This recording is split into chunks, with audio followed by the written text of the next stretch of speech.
Salmo de número 19. Salmo de número 19.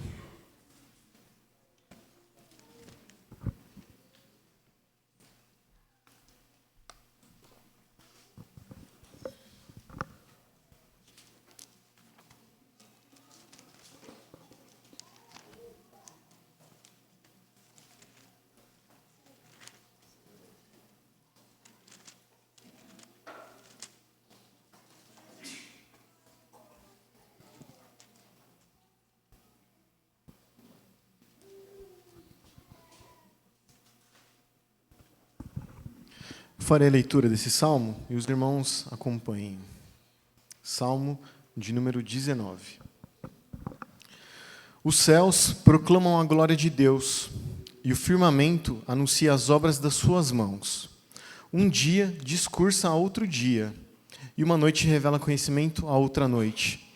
Não há linguagem, nem há palavras, e deles não se ouve nenhum som.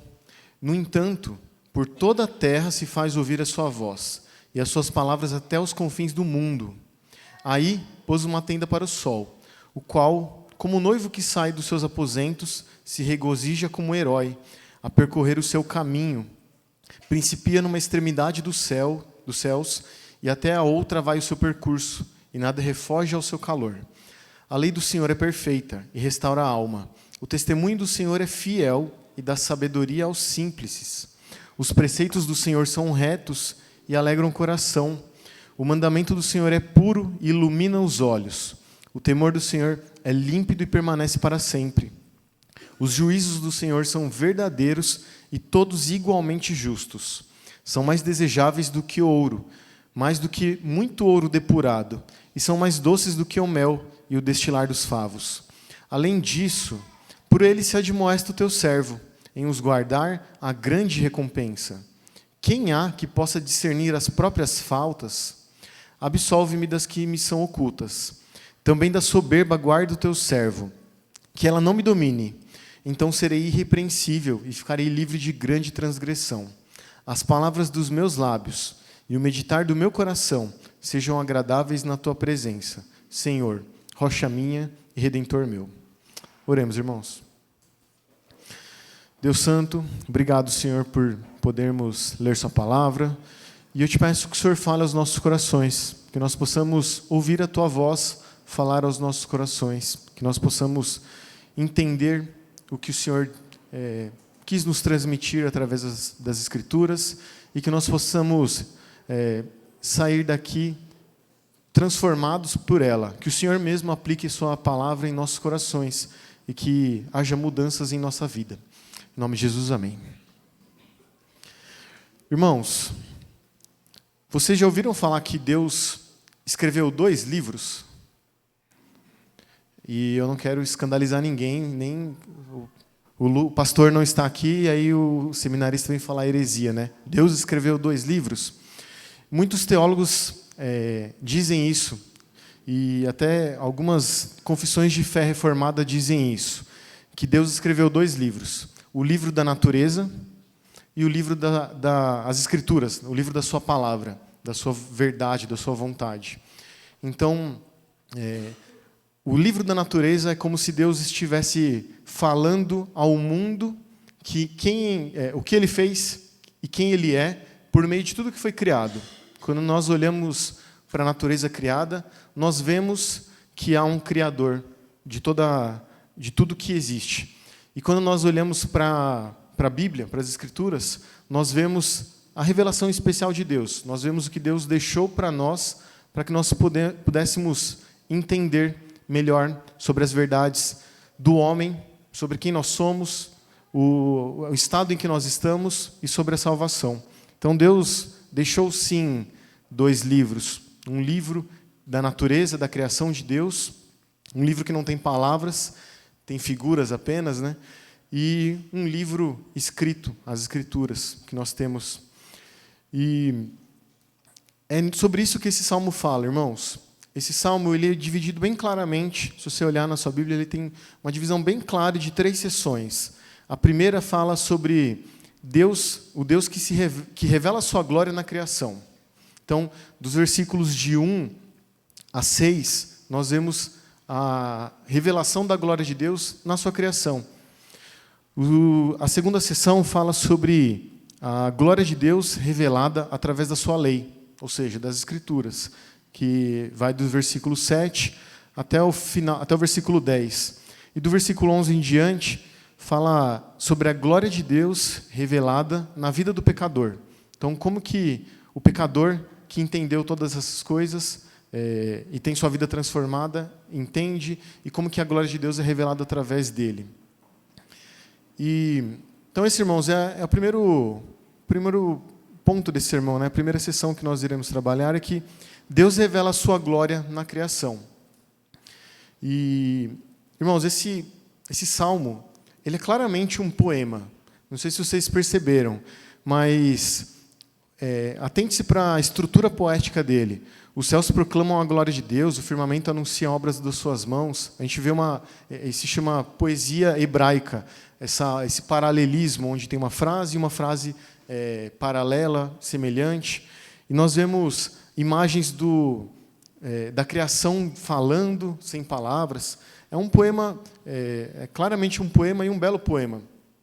C.S. Lewis disse que esse é o maior de todos os poemas já escrito. Para ele, é o maior dos salmos, mas não só o maior dos salmos, é o maior poema já escrito na história. E nós vemos, como eu já disse, né, duas revelações. A revelação de Deus na sua criação e a revelação de Deus na sua palavra. E é isso que nós vamos trabalhar, como que Deus se revela.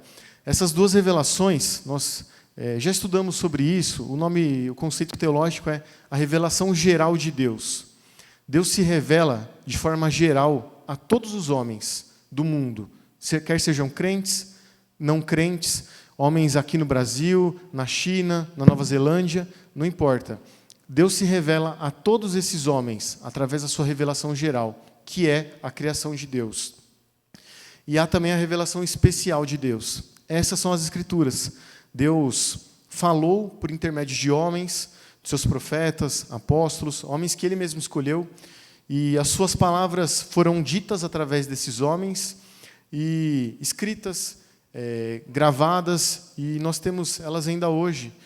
E Deus sustentou assim, né, a que nós ainda tivéssemos a palavra de Deus, para que nós pudéssemos entender mais sobre o mundo e principalmente sobre a salvação. E os primeiros versículos, irmãos, desse salmo, eles falam sobre a criação de Deus, proclamar a glória de Deus. A gente vê o versículo 1, fala que os céus proclamam a glória de Deus. Ainda no versículo 1, o firmamento anuncia. Nós vemos essas palavras como proclamam, anuncia, discursa, uma noite revela conhecimento a outra noite. Então nós vemos que a criação de Deus, ela está pregando para nós de que existe um Criador. O mundo não foi criado, não passou a existir ao acaso. O mundo ele é criado, ele foi criado e só poderia ser assim. Um mundo tão belo, tão complexo, tão glorioso, é necessário que haja um Criador, porque o acaso não pode gerar complexidade, o acaso não pode gerar beleza, o acaso não pode gerar objetivo, função. O acaso não faz isso. Mas uma mente criativa, uma mente sábia, um Deus poderoso, esse sim poderia criar um mundo que opera em harmonia perfeita, em sincronia perfeita. Quando nós vemos cientistas falando, nós vemos como que o mundo precisa trabalhar como ele trabalha. Qualquer pequena mudança, pequeno detalhe, faria o mundo entrar em colapso. Se a rotação da Terra mudasse minimamente a velocidade dela, o mundo entraria em colapso. Então, é uma sincronia perfeita, há um detalhe fino ali, que só pode ter sido criado pela mão de um Deus poderoso e sábio, infinitamente sábio. E a criação, irmãos, ela não apenas testifica que existe um Criador, ela não apenas testifica de que ela foi criada, mas ela testifica também do quão glorioso é o Criador. Vocês já pararam para pensar o quão glorioso é olhar para o sol, o céu, as estrelas? Quando a gente vê, eu vejo muito, até os irmãos aqui da igreja compartilhando fotos do pôr do sol, assim, na janela de casa, no apartamento, aquele pôr do sol bonito. Crentes, descrentes fazem isso, porque a gente vê beleza nisso. A gente vê algo que não é simplesmente uma coisa natural, repetitiva e mecânica. Há beleza nisso. Nós vemos a criação de Deus. E mesmo essas coisas, como o sol, o céu, as estrelas, mesmo essas coisas tão grandes e gloriosas, elas apenas apontam para a glória do nosso Criador. Elas apenas estão apontando os nossos olhos para o Criador. E eu tenho certeza de que os irmãos concordam com isso. Eu não disse nenhuma novidade.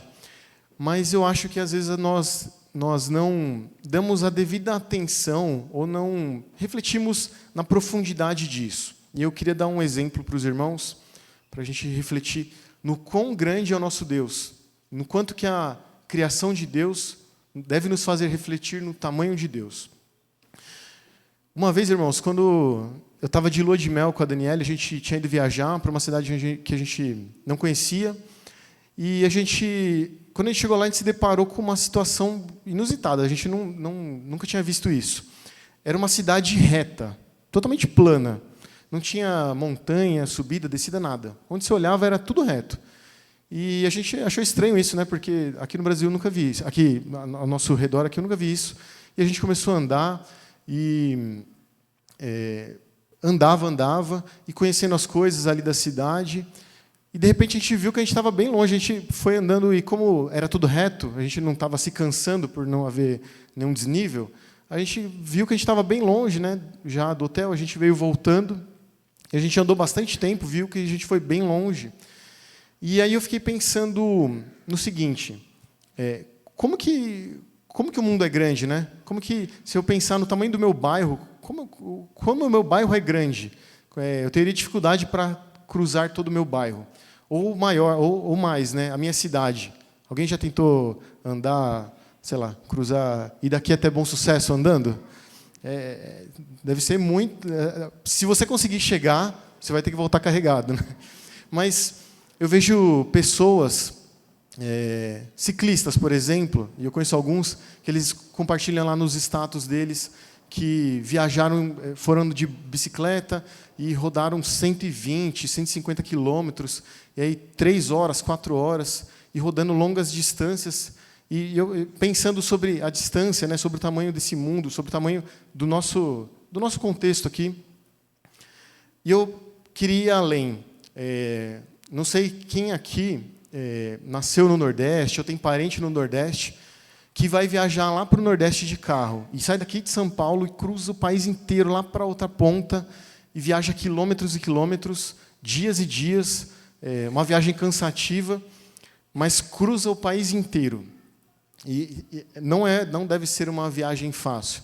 E isso nos faz refletir o tamanho do nosso país. E, continuando, né, pensando sobre isso, eu estava pensando sobre o reverendo Itamar, que está do outro lado do país, do mundo.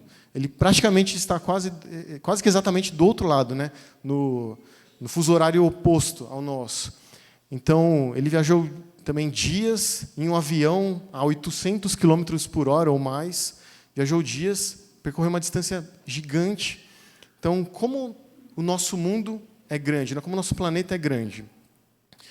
E se você pensar, irmãos, nós vivemos em um planeta entre 8 no Sistema Solar. Nós estamos no Sistema Solar onde existem 8 planetas. Nós estamos falando apenas de um. Mas isso ainda é pouco, irmãos, porque o nosso Sistema Solar ele está numa galáxia chamada Via Láctea. E essa galáxia ela possui, pelo menos, mais 70 planetas identificados, isolados, fora do Sistema Solar. E, se isso ainda não for muito,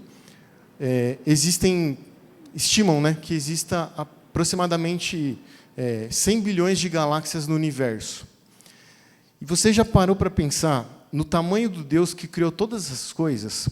Se a gente não mal consegue imaginar o tamanho do universo conhecido, imagina o tamanho do Deus que tem uma mente perfeita, que tem todo o poder para criar todas essas coisas. Ele é um Deus que merece toda a glória. E é isso que o salmista está fazendo. Ele está apresentando toda a criação de Deus e falando como que toda a criação de Deus glorifica ao nosso Deus. Mas como que a criação proclama a glória de Deus? É engraçado, né, inusitado o salmista falar que, Davi falar que não se usa palavras, né? Mesmo assim, é uma mensagem universal. Todos entendem. Nós aqui podemos entender, olhando para um céu estrelado, bonito, que isso não pode ser o acaso. Existe um Deus que criou todas essas coisas. É uma mensagem universal. Nós entendemos isso aqui e, do outro lado do mundo, também deve-se entender isso. O versículo 2 fala que um dia discursa a outro dia. E essa palavra discursa, na língua original, ela dá a ideia de jorrar, de brotar. Algo com muito... É um fluxo muito forte. Não são meras palavras jogadas. Está jorrando palavras que... Palavras não, né? Mas está jorrando um discurso de que existe um Deus criador de todas as coisas. E o que isso significa, irmãos? Que aonde nós olharmos, em todos os lugares do mundo, aonde nós estivermos, todos os povos, todas tribos isoladas, povos isolados, em outras culturas, todos eles recebem a mesma mensagem que nós aqui, de que existe um Criador. Eles têm o mesmo testemunho que vem da criação, de que existe um Criador de todas as coisas. Se nós estudarmos o corpo humano, nós descobrimos que o corpo humano dá um testemunho de que existe um Criador. É impossível tantos sistemas trabalhando num ajuste tão fino, perfeitamente interligados, mas tudo isso veio ao acaso. Não é possível, irmãos. É tudo muito complexo para que as coisas simplesmente aconteçam e o acaso direcione todas elas. E esse conhecimento, irmãos, da criação, que a criação nos dá, não é um conhecimento complexo, que poucos entenderiam, só os mais inteligentes, capacitados, estudados entenderiam. Romanos 1, o texto que nós lemos na liturgia, versículos 19 e 20, fala o seguinte, que Deus se manifestou através dos seus atributos na criação.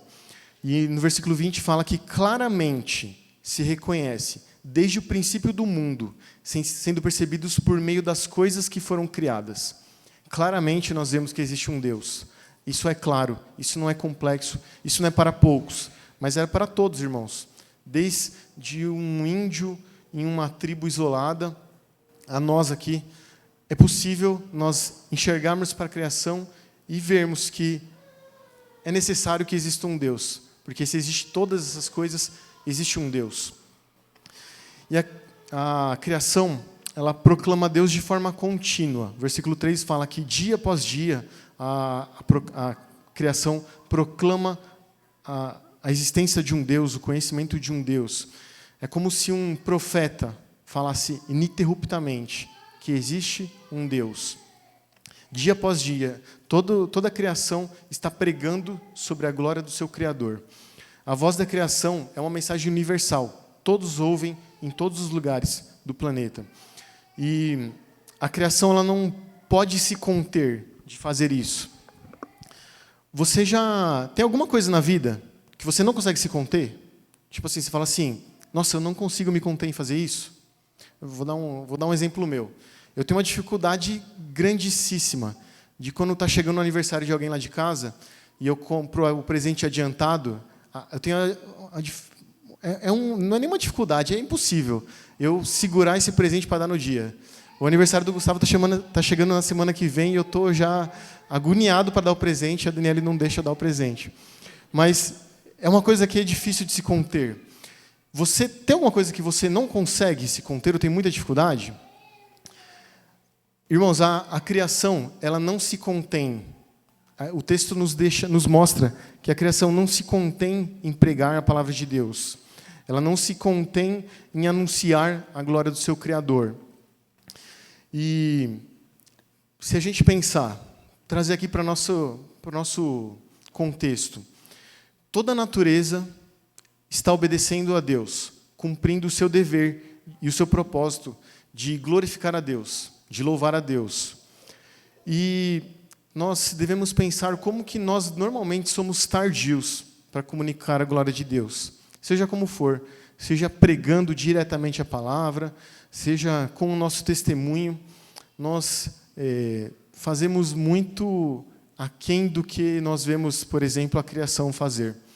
Isso é algo para nós refletirmos. Como nós temos espelhado, anunciado a glória de Deus, a glória do Deus que criou todas as coisas e que nós entendemos isso. E uma vez eu ouvi um pastor dando um exemplo dele que eu achei muito interessante, muito legal. O reverendo Emílio Garófalo, numa palestra, ele disse que uma palestra sobre esse assunto, né? Ele falando sobre esse assunto, ele disse que quando ele está com a filha dele, com a família dele, com a esposa dele, e eles veem alguma coisa que chama a atenção deles para o Criador, para a existência de um Criador. Então, se eles veem uma flor muito bonita, uma borboleta bonita passando, uma coisa que claramente é criação de Deus e só pode ser criação de Deus, ele falou que naquele momento ali eles param, onde eles estiverem, se estiver num parque, onde eles estiverem, eles param ali, rapidinho, faz uma oração e agradece a Deus, porque Deus criou essas coisas. Deus criou um mundo tão belo e que não era necessário. Deus não precisaria ter criado um mundo tão rico. Deus não precisava ter criado tantas espécies de flores, de cores variadas. Deus não precisava ter criado tantos pássaros, tantos animais, tantos mamíferos. Ele podia ter criado um passarinho aqui, 2 peixes, um inseto, e tá bom. Mas Deus criou Deus fez uma criação tão perfeita, tão bela, tão rica, que, com certeza, isso deve nos levar a glorificar a Deus. Irmãos, nós vemos também aqui uma imagem grandiosa nesse texto. O sol enriquece esse poema, esse texto, né?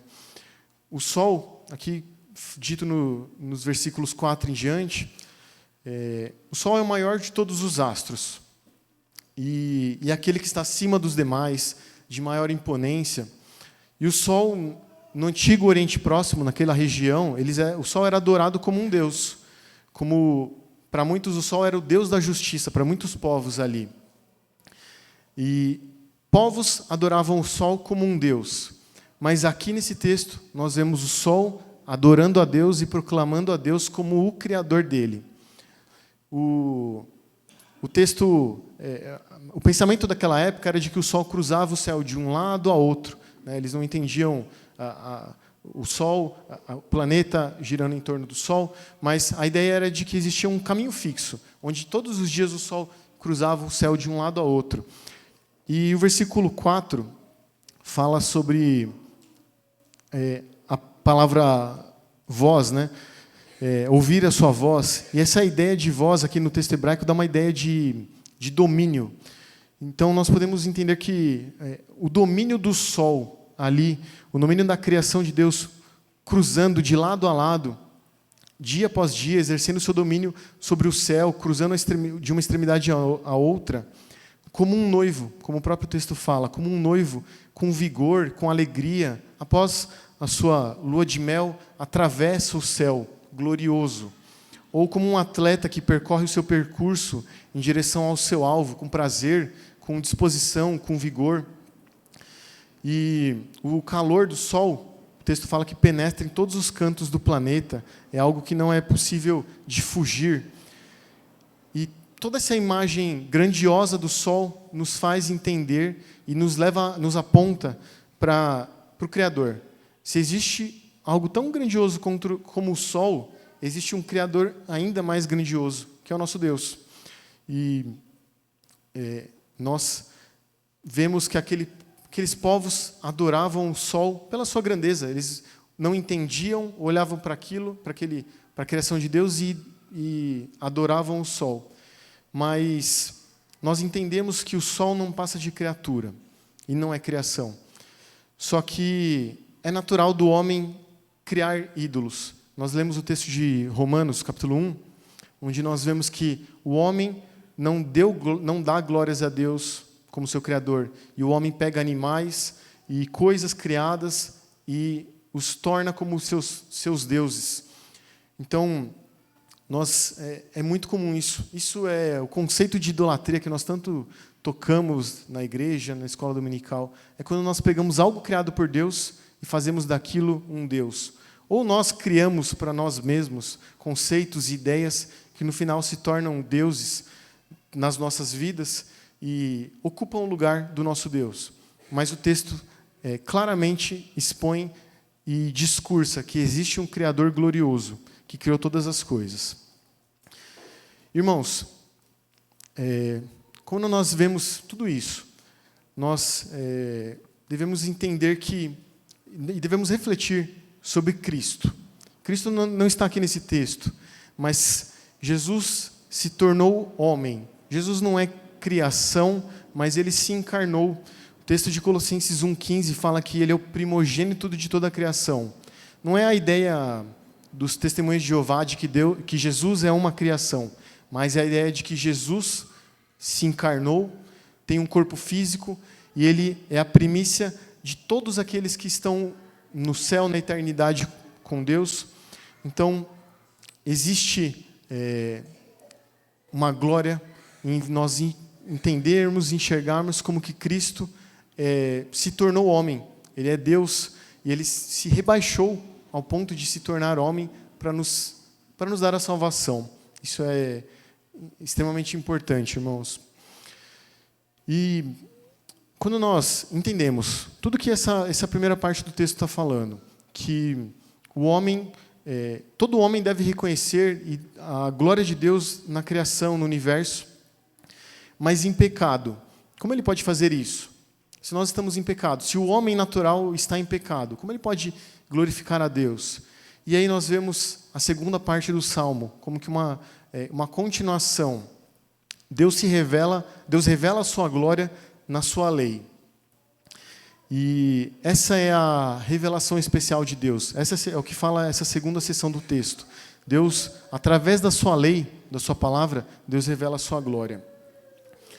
Na primeira parte, nós vemos o salmista falando sobre a revelação geral a toda a humanidade. Perdão, irmãos. É o despertador, perdão. Mas nós vemos Deus se revelando de forma especial aos seus filhos, ao seu povo. E quando nós falamos sobre a revelação especial de Deus, o texto usa a palavra lei. Versículo 7, por exemplo, ele fala da lei do Senhor é perfeita. Mas ele usa vários outros termos. Ele fala que o testemunho do Senhor é fiel. Ele fala dos preceitos do Senhor, o mandamento do Senhor, o temor do Senhor, os juízos do Senhor. Tudo isso, irmãos, tem a mesma ideia. Tudo isso aponta para a lei de Deus, para a palavra de Deus, para a instrução de Deus a nós, o que Deus nos ensina e nos instrui. Basicamente, nós podemos entender que é a palavra de Deus. Então, tudo isso aponta para a revelação de Deus a nós, a sua palavra. E nós ouvimos, né, que aqueles povos adoravam o sol como um Deus, né? Para eles era o Deus da justiça. E por isso parece tranquilo essa transição dos textos, quando o salmista está falando do sol e de repente ele fala da lei. A ideia de que o sol era o Deus da justiça. E se o salmista está fazendo uma relação entre o sol e o seu Criador, é natural também fazer essa transição de a provisão de justiça por meio da lei. São temas correlacionados, muito claros para aquele povo. Talvez para a gente fique mais difícil, mas era muito tranquilo e claro para aquele povo. E também a luz do sol, por onde ela passa, ela ilumina a tudo. Assim como a palavra de Deus, ela ilumina, perscruta os nossos corações. Esse salmo, irmãos, ele é conhecido como um salmo da lei. Quando a gente estuda os salmos, a gente vê que existe uma estrutura. Às vezes pode parecer que os salmos foram organizados aleatoriamente, mas não é assim. Existe uma estrutura dentro do livro dos salmos. E o Salmo 19 é um salmo que fala principalmente da lei. Então ele é conhecido como um salmo de Torá, um salmo da lei. O Salmo 18, ele é um salmo messiânico. Ele é um salmo que fala sobre Cristo, sobre o Messias que viria. E o salmista propositalmente juntou essas duas coisas. Um salmo de lei e um salmo messiânico, que fala do Messias. E propositalmente eu digo porque não é a primeira vez que ocorre isso. O Salmo 1 e o Salmo 2 é a mesma coisa. O Salmo 1 fala sobre a lei de Deus, o Salmo 2 é um salmo messiânico, o Salmo 118, 119, o Salmo 119, muito conhecido por nós, o maior texto, o maior capítulo da Bíblia, é um salmo de lei, enquanto que o Salmo 118 é um salmo messiânico. A ideia é o seguinte, relacionar essas duas coisas. Não há Messias sem revelação, e a revelação ela aponta para um Messias. Então, é importante a gente entender essa relação da lei de Deus com o Messias revelado a nós. E Charles Spurgeon ele diz que pessoas sábias, crentes que entenderam a revelação de Deus, elas leem o livro do mundo, né, da natureza, da criação, né, a revelação de Deus, assim como elas leem o livro da palavra e elas entendem que só existe um Criador de ambos. É Deus quem se revela a nós. Foi Deus quem nos deixou a sua palavra. Deus deixou a sua palavra para nós, porque a revelação natural de Deus nos fala da existência de um Criador, mas ela não consegue nos falar sobre como sermos salvos, como lidarmos com o pecado. O que eu faço para ser salvo? A criação não pode falar isso, mas Deus deixa a sua palavra nos orientando como devemos viver. Então, se nós valorizamos a natureza como revelação de Deus, nós devemos valorizar mais ainda as Escrituras como a palavra de Deus, que Deus nos deixou para compreendermos as suas verdades. Os versículos 7 a 9, irmãos, eles falam sobre características da lei de Deus. Então, se você vê a estrutura, existe uma estrutura bem linear. Então, ela fala da lei de Deus, como a lei de Deus é e o que ela faz. Então, a lei do Senhor é perfeita e ela restaura a alma. E aí, versículo após versículo é assim: o testemunho do Senhor é fiel e dá sabedoria aos simples. E, na verdade, ele usa vários termos para a palavra de Deus e vários adjetivos a ela e o que ela faz, mas tudo isso está falando da mesma palavra de Deus. Mas a ideia é que contemple vários aspectos para que nós entendamos como a palavra de Deus trabalha nas nossas vidas e quão rica ela é. No versículo 7 fala que a lei do Senhor é perfeita e restaura a alma. Quando a gente lê a lei do Senhor, a gente pode entender a instrução que Deus nos deixa. E ela é perfeita em todos os seus aspectos. Não existe falha, não existe um aspecto faltoso. Ela é perfeita em todos os seus aspectos. E ela restaura a alma. Ela pode reconstruir a alma degradada, a vida degradada de uma pessoa que viveu uma vida inteira em pecados. A palavra de Deus pode fazer isso. Nós podemos pensar em exemplos de como Deus, através da sua palavra, transformou a vida de pessoas destruídas. Então, a palavra de Deus faz isso. Ainda no versículo 7, o testemunho do Senhor é fiel e dá sabedoria aos simples. O testemunho do Senhor é fiel, ou podemos entender que é verdadeiro. Ele é confiável na sua integridade, no seu todo. E quando a gente lê sobre os simples, a gente pode entender como uma pessoa ensinável, uma pessoa simples a poder entender, ser ensinável, aprender o que a palavra de Deus faz e mudar. Então, aquele que é simples no sentido de ouve a palavra e muda, ele tem sabedoria, ele se torna sábio, mesmo sendo uma pessoa simples. O versículo 8 fala que os preceitos do Senhor são retos e alegram o coração. E a gente pode entender os preceitos como pequenas verdades aplicadas a pequenos detalhes da nossa vida. Como que Deus trabalha através da sua palavra e nos ensina a viver nossa vida em coisas pequenas, como o que nós devemos fazer, como nós devemos viver. E os preceitos do Senhor são retos, são dotados de retidão moral. Não existe nenhum tipo de mal, de perversão, de desvio na moralidade de Deus. Tudo que Deus faz é perfeito, é reto moralmente. E eles educam as emoções do coração, eles educam o nosso coração. Ainda no verso 8, o mandamento do Senhor é puro e ilumina os olhos. E o mandamento nós podemos entender por grandes verdades que Deus nos dá, grandes verdades a serem obedecidas por nós. E não há contaminação, não há nenhum tipo de impureza. Tudo isso é puro. E os olhos são, por muitos, tidos como o órgão do desejo. Nós olhamos algo, desejamos aquilo. E quando a nossa vida é transformada pela palavra, ela naturalmente muda os nossos desejos. Os nossos olhos olham as coisas de forma diferente. O versículo 9 fala que o temor do Senhor é límpido e permanece para sempre. A palavra de Deus ela é digna de reverência. Ela é digna de ser reverenciada. Por isso, o temor do Senhor. E ela é pura, puramente aceitável por Deus. Ela é eterna, ela é durável, ela é imutável, ela não se transforma. Então, ela dura para sempre. Ainda no verso 9, os juízos do Senhor são verdadeiros e todos igualmente justos. Ou seja, as decisões tomadas por Deus com autoridade, os juízos do Senhor são verdadeiros, são corretos e plenamente justos. A gente vê que Deus não falhou em nenhuma das suas ações, em nenhuma de suas escolhas. Deus e as suas ações são perfeitas e corretas. E finalizando essa sessão, irmãos, no verso 10, nós vemos o texto, o salmista dizendo que a lei do Senhor, de forma geral, ela é mais desejável do que ouro, mais do que muito ouro depurado. E são mais doces do que o mel e destilar dos favos.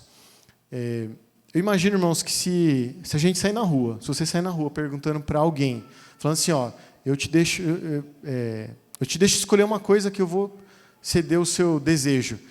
A maioria das pessoas irá pedir uma coisa material. Alguma coisa material. E não existe nada mais caro, precioso do que ouro. Então, não existe nada mais precioso do que a palavra de Deus. O texto fala que a palavra de Deus ela é preciosa, ela é rica. E ela também é doce, como mel. Hoje, para nós, é fácil a gente pensar sobre coisas doces, né? Comida. A gente tem chocolate, doces diversos, doces industrializados, feitos em casa, tortas, bolos, um monte de coisa. Para aquele povo, não era tão simples assim.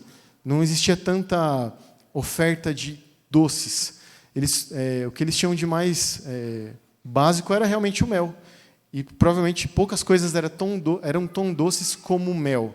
Então, Davi fala que a palavra de Deus ela é rica, ela tem um valor, ela é preciosa mais do que o ouro. E ela é mais doce do que o mel. E, finalizando essa sessão, irmãos, quando a gente pensa sobre tudo isso, sobre a perfeição da palavra de Deus, a gente pode pensar também que a palavra de Deus não é simplesmente um texto, mas a palavra de Deus se encarnou.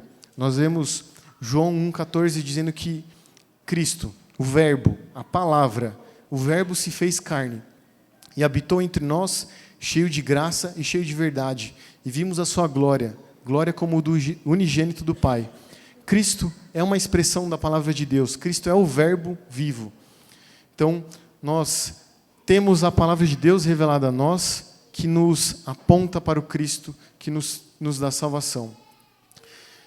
Irmãos, se a palavra de Deus é tudo isso que o salmista nos diz, então ela pode fazer grandes coisas na vida do homem. Se ela é perfeita, como o texto está falando, ela pode fazer grandes coisas na vida do homem. E é isso que a terceira seção desse texto fala, que Deus revela a sua glória na vida do pecador. Dá para ver uma linha, um raciocínio lógico, linear, onde o salmista fala da criação, fala da revelação especial de Deus, e agora ele vai falar da revelação de Deus especial aplicada à vida do homem.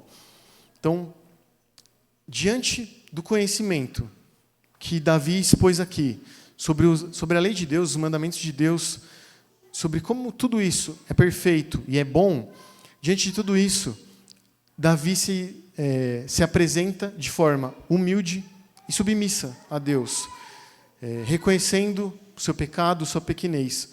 Nós vemos Davi reconhecendo os seus pecados, pedindo para que Deus os perdoe. Nós vemos Davi sendo submisso a Deus, humilde. E hoje em dia nós vemos muitos crentes e muitas igrejas que não reconhecem nem a sua natureza pecaminosa e nem valorizam a lei de Deus. Talvez por não valorizar a lei de Deus, não entendem quem eles realmente são. E não é isso que Davi faz. Davi, ao contrário, ele entende tudo isso e ele aplica tudo isso à sua vida. O verso 11 nos explica que, diante da perfeição encontrada na lei de Deus, Davi é admoestado. Então, ele reconhece a lei de Deus como perfeita. E ele fala que a lei de Deus admoesta ele. A lei de Deus confronta ele. E nós vemos a ideia semelhante no texto de Hebreus 4:12, que fala que a palavra de Deus é viva e eficaz, e mais cortante do que qualquer espada de 2 gumes, e penetra até o ponto de dividir a alma, o espírito, juntas e medula, e é apta para discernir os pensamentos e os propósitos do coração.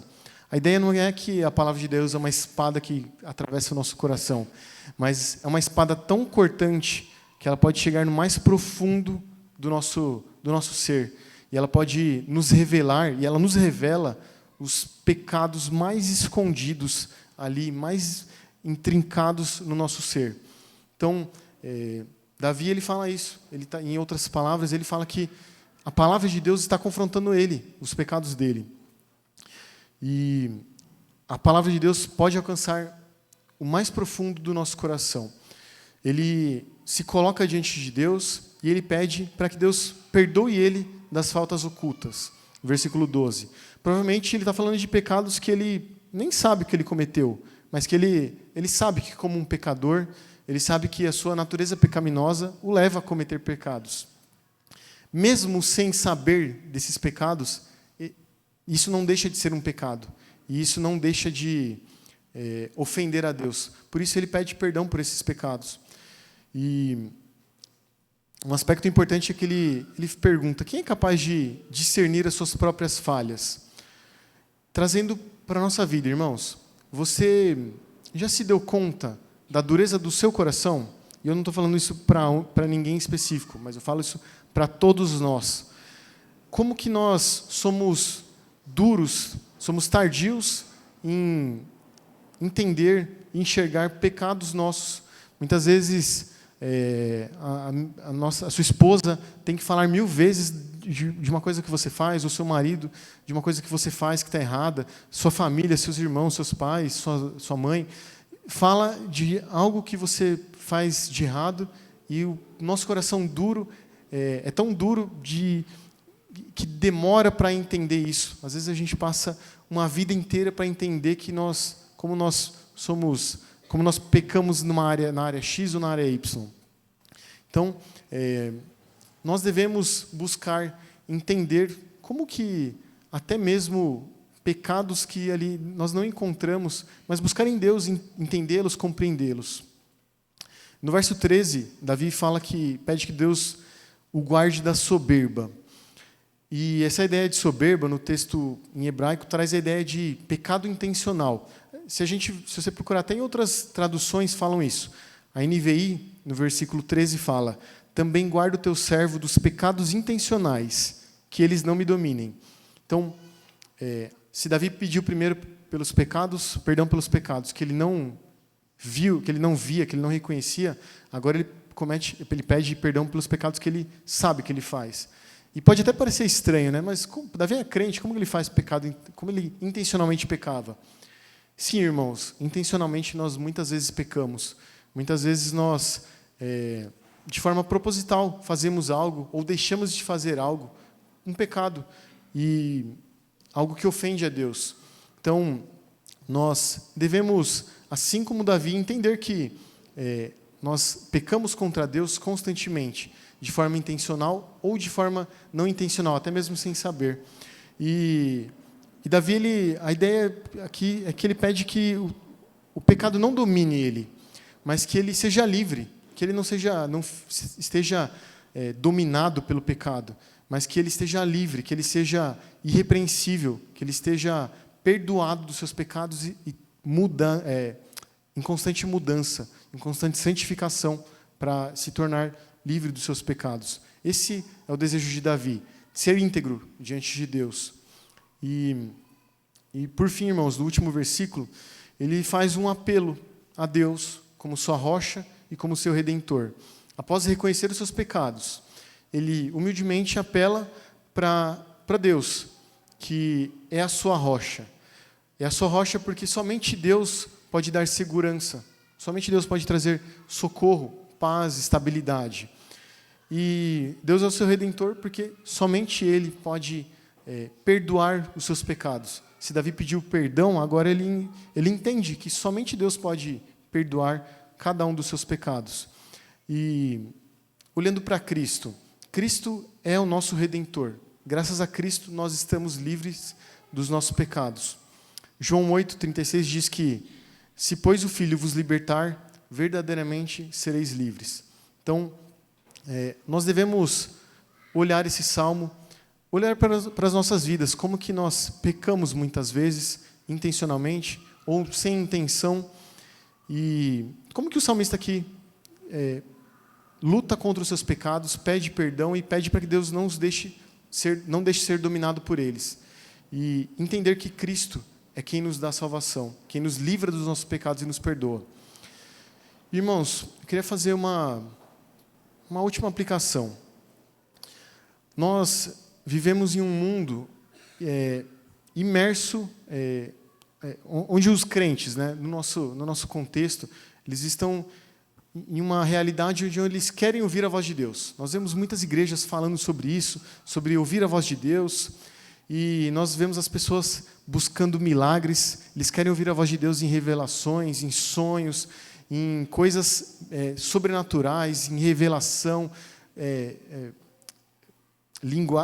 línguas estranhas. Nós vemos várias manifestações sobrenaturais que muitos crentes desejam. Mas poucos crentes desejam ouvir a voz de Deus através da sua palavra.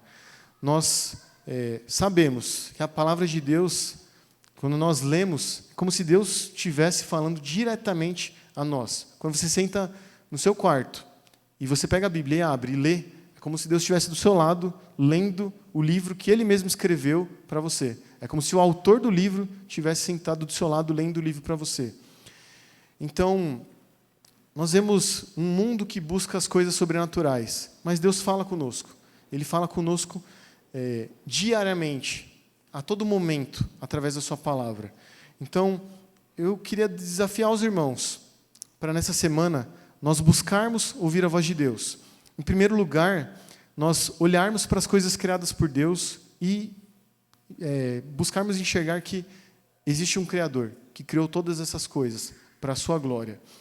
Em segundo lugar, que nós possamos ouvir a voz de Deus através da Bíblia. Diariamente, nós possamos buscar e nos esforçarmos para ler as Escrituras e buscarmos entender a vontade de Deus para as nossas vidas.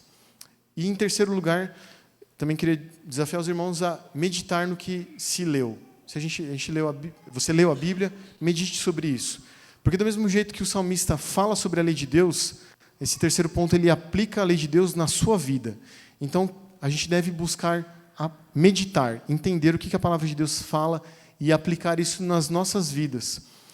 E se você, pensar que só alguns textos da Bíblia que falam diretamente a mim, mas tem textos que não vão falar diretamente à minha vida.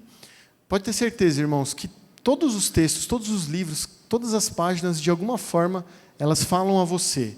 Se você vê um personagem ali pecando, errando, fazendo coisas erradas ali, pode ter certeza de que esse é um exemplo de que, como você é um pecador e falha, talvez você tenha até falhado como ele. Se você vê diferentemente, o oposto, um homem passando por uma situação, vencendo alguma situação difícil, por exemplo, Davi e Golias, não entenda que você tem que ser como Davi e vencer, derrubar um gigante, mas entenda que esse gigante já foi derrubado por Cristo. É Cristo quem derruba os gigantes e nós somos o povo de Deus que estamos ali comemorando a vitória do nosso rei. E se você não leu uma história, mas leu algum imperativo dizendo faça isso ou não faça isso, reflita na sua vida, como você tem obedecido, ou você tem obedecido o que Deus manda você fazer, ou obedecido o que Deus manda você não fazer. Isso é algo que nós devemos enxergar, que toda a Bíblia ela fala a cada um de nós de alguma forma, e nós devemos buscar entender isso. E eu convido os irmãos, encorajo os irmãos a fazer isso, buscar entender, ouvir a voz de Deus através da sua criação, através da sua palavra, e aplicar isso na sua própria vida, que a gente entenda e busque entender na nossa vida como que a sua palavra se aplica a nós. Vamos orar, irmãos? Deus Santo, obrigado, Senhor, pela sua palavra, obrigado por podermos ler a sua palavra, entendermos um pouco mais do que o Senhor se revelou a nós, da forma como o Senhor se revelou a nós. E eu te peço que o Senhor trabalhe nos nossos corações, que o Senhor aplique essa palavra aos nossos corações, que nós possamos enxergar que toda a criação foi feita pelo Senhor, para a sua glória, assim como nós fomos feitos pelo Senhor para glorificar ao Senhor. Que nós possamos buscar na tua palavra o entendimento das tuas verdades e da tua obra, da história da redenção, de como o Senhor tem trabalhado nas nossas vidas para nos dar salvação. E que nós possamos entender tudo isso à luz da nossa vida, que nós possamos meditar em como tudo isso deve ser aplicável e como a sua palavra deve mudar a nossa vida. Obrigado por tudo, Senhor. Em nome de Jesus, amém. Irmãos,